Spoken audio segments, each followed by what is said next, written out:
पंजाब के सभी साथियों को जय भीम, नमो बुद्धाय। और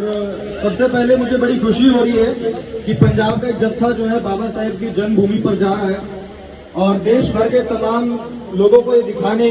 कि बाबा साहेब की जन्मभूमि ऐसे महामानव जिन्होंने पूरे देश के बहुजन समाज के लोगों को आजादी दिलाई, वहां पर जो सारी चीजें हैं उसको पंजाब सहित पूरे देश के लोग देखने का काम करें। और अभी मैं यहाँ पर खड़ा हूँ, मुझे जो बाबा साहेब की बात थी कि किसी भी समाज की तरक्की का आकलन मैं उस चीज से करता हूँ कि उसकी महिलाएं कितनी भागीदार लेती हैं, चीज है, खूबसूरत बात है। और एक बड़ी अच्छी बात यह भी है कि पंजाब हमेशा से क्रांतिकारियों की धरती रही है। मान्यवर काशीराम जी यहाँ से निकले हैं, शहीद भगत सिंह यहाँ से निकले हैं, उधम सिंह यहाँ से निकले हुए हैं। और मैं ऐसा लगता है कि पंजाब के अंदर में बाबा साहेब की जो क्रांति है वो बहुत ज्यादा है। और खास तौर से जब इस गांव के अंदर में हमने दौरा किया, इस गांव के अंदर में घूमे, तमाम जगहों पर बाबा साहेब के विचारों का कोट लिखे हुए हैं, उनकी फोटोज लगी हुई हैं, तो कहीं ना कहीं यहाँ पे आकर लगता है कि बाबा साहेब की जो क्रांति है वो देश भर में आ रही है और उसको लाने में पंजाब के लोगों का बड़ा महत्व है।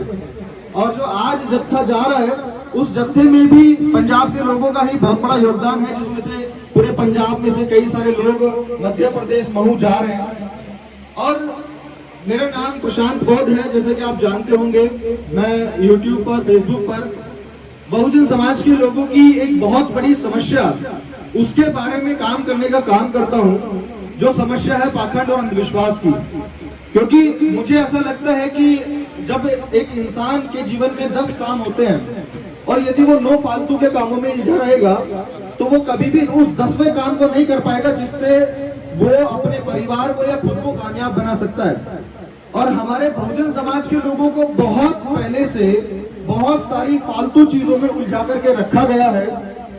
इसीलिए आज तक भी वो चीजें बरकरार हैं। लेकिन मेरी कोशिश ये होती है कि बहुजन समाज के लोगों को जो पाखंड और अंधविश्वास, जो टोने टोटके और जो ये सारी चीजें होती हैं, इन चीजों से हटा करके उनको ये समझाया जाए कि जो बहुजन महापुरुष हमारे जितने भी रहे हैं उन्होंने संघर्ष किया है और करना पड़ा है। उनको बहुत सारा अपमान सहना पड़ा है, बहुत सारी लड़ाइयां लड़नी पड़ी हैं, तब जाकर के पूरे देशवासियों को ये संविधान मिला, समानता का अधिकार मिला। काशीराम जी हमारे पंजाब से ही हैं, उन्होंने जो भी संघर्ष किया है वो तमाम अपमान झेलने के बाद में किया है, तमाम जाति का भेदभाव झेलने के बाद किया है। तो जितने भी हमारे महापुरुष रहे हैं उन्होंने संघर्ष करके जो हमें हक, अधिकार, जो आजादी है वो सब उन्होंने दिलाई है। अभी हमको बताया जाता है कि कोई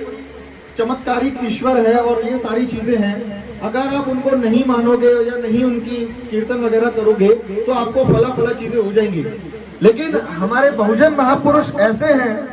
कि यदि आप उनको नहीं मानोगे ना, जैसे बाबा साहेब हैं, काशीराम जी हैं, ज्योतिबा राव फूले हैं, उधम सिंह हैं, भगत सिंह हैं, अगर आप उनको नहीं मानोगे, नहीं पढ़ोगे तो वो कोई आपको श्राप नहीं देने वाले, ना आपके परिवार का कुछ बिगाड़ने वाले हैं। लेकिन हाँ, इतना मैं जरूर जानता हूँ कि जो बाबा साहेब को पढ़ेंगे, जो भगत सिंह को पढ़ेंगे, जो काशीराम जी को पढ़ेंगे, जो उनके संघर्ष को पढ़ेंगे, उनके जीवन में एक ऐसा सेल्फ कॉन्फिडेंस आएगा,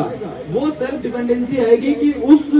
चीज से वो इंसान अपना भी, अपने परिवार का भी और अपने समाज का भी भला कर सकता है। और जब समाज तक बात आती है तो जब आप और हमारा भला होगा तो जाहिर सी बात है देश का भी भला होगा। तो इसीलिए जरूरत है हमें हमारे बहुजन महापुरुषों के बारे में जानने की, लोगों को बताने की और उनके जो संघर्ष हैं उन सबको दिखाने और समझाने की, ताकि हमारे लोगों में एक सेल्फ डिपेंडेंसी आए और वो कोशिश करें कि जब हम खुद काम करेंगे, जब हम अपने बच्चों को शिक्षा देंगे, क्योंकि जितने भी महापुरुष आपने देखे होंगे, चाहे वो काशीराम जी हैं, अम्बेडकर साहब हैं, ज्योतिबा राव फूले हैं, सावित्रीबाई, कोई भी एक भी महापुरुष ऐसा नहीं है जो कि शिक्षा से अलग हो। वो शिक्षा से मिल जुड़कर ही उन्होंने क्रांति ला पाई है। और दूसरी चीज, यदि मान्य, क्योंकि मैं अभी काशीराम जी के फैमिली में गया था और वहां पर मैंने उनके भाई से बात किया, मैंने उनकी बहन जी जो सिस्टर थी उनसे बात किया, तो वहां से उनकी बातें सुनकर मुझे एक चीज समझ में आया कि काशीराम जी की जो राजनीति थी, जब काशीराम जी की जो राजनीति थी, उन्होंने